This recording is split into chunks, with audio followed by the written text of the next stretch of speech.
అయోధ్యలో ఈ నెల 22వ తారీఖున జరగబోతున్నటువంటి ప్రారంభోత్సవం సందర్భంగా అక్కడికొచ్చే భక్తులందరికీ భోజన సదుపాయాలు, మన తెలుగు సినీ నటుడు, అట్లాగే అంతర్జాతీయంగా ఇప్పుడు పేరు తెచ్చుకున్న 'ప్రభాస్' ఖర్చు పెడుతున్నారు మొత్తం రూ.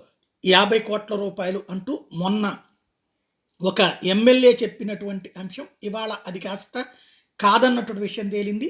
ఒక ఎమ్మెల్యే చెప్పడంతో ఇది కాస్త వైరల్ అయ్యింది. అది కూడా గోదావరి జిల్లాకు సంబంధించిన ఎమ్మెల్యే చెప్పడం. ఎందుకంటే 'ప్రభాస్' డైరెక్ట్‌గా మీడియాతో ఏం చెప్పరో అట్లాంటి విషయాలు సాధారణంగా గుప్తదానాల కిందనే ఉంటుంది.